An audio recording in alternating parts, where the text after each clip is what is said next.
5 of the worst ever MVPs in NBA history. Subscribe to the channel and comment down below saying I subscribe to enter this month's shoutout giveaway. Number 5. Bob Pettit. Pettit's basketball career had humbling beginnings at Baton Rouge High School. He was cut from the varsity basketball team as both a freshman and a sophomore. He played church league basketball as a sophomore and grew 5 inches in less than a year. His father, Sheriff of East Baton Rouge Parish, from 1932 to 1936, pushed him to practice in the backyard of the Kemmerly house until he improved his skills. It worked. Pettit became a starter and made the All-City Prep team as a junior. As a 6'7" junior, he led Baton Rouge High to its first state championship in over 20 years. Pettit was selected then to play in the North-South All-Star game at Murray, Kentucky. Bob Pettit was the first ever NBA MVP. He played his whole career with the Hawks. In his rookie season, the Hawks played in Milwaukee, but then got relocated to St. Louis. In his best scoring record, he scored 31 points per game, and in his best rebounding season, he grabbed 20 rebounds. Few were around to see him play, but from what we told about him, he was a pretty great player. Number 4.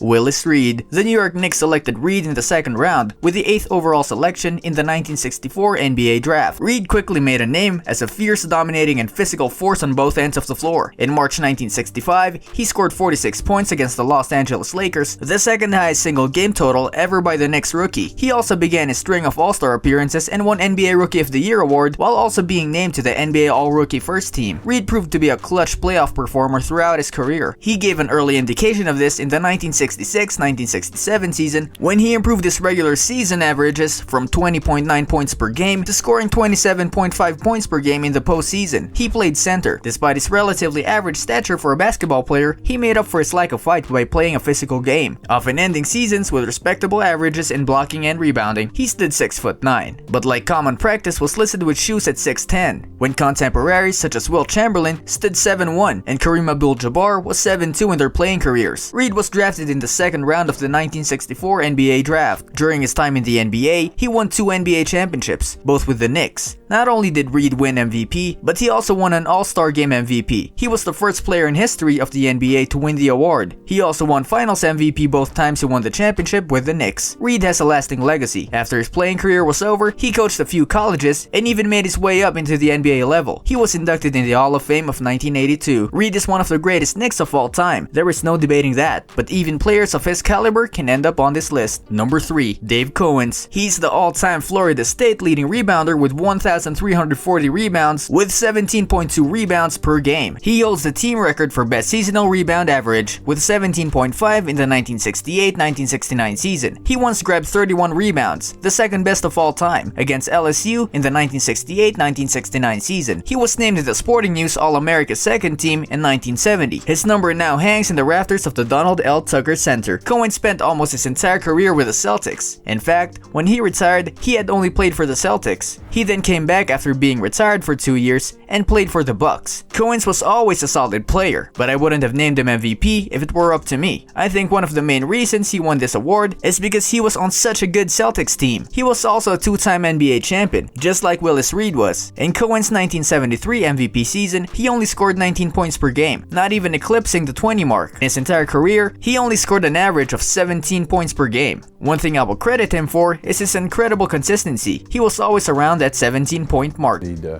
tackle. You can't go into a game thinking, I wonder if this guy's going to bring it tonight.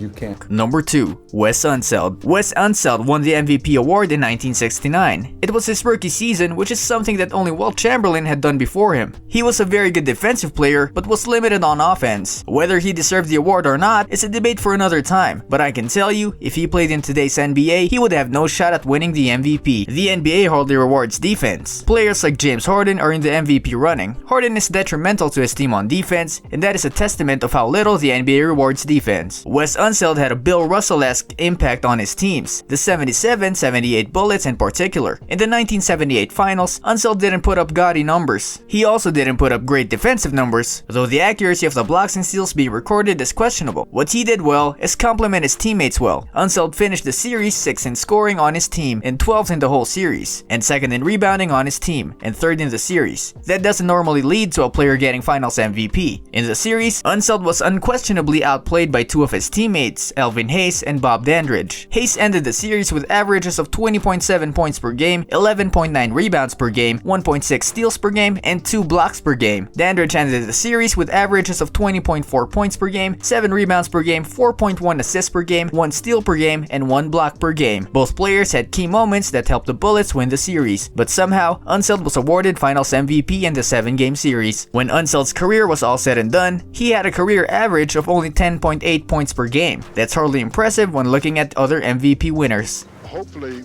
what we can do is involve those guys in the offense as much as possible, but we think we've got some talent in John. Number 1. Derrick Rose. Derrick Rose was such a good player before his whole career came crashing down in the playoffs. Before he tore his ACL for the first time, he was a dynamic scorer, distributor, and the MVP of the NBA. But then he got injured, and he hasn't been the same since. He has been plagued by the injury bug and hasn't been able to get back on track. He hopes to be able to revert back to his old self with a change of scenery this offseason. He could get back on the right path and earn his way off this list, or at least the top spot, but I doubt in this point in his career. He's a very fragile player, and the next injury always seems to be on the way. This brings us to the end of our video. I hope you enjoyed it. Hit like if you did, and don't forget to subscribe to our channel so that you don't miss any of our videos in the future. Also, watch the 2 videos that are on your screen because I'm sure you'll love them. With that, I'll see you in the next video.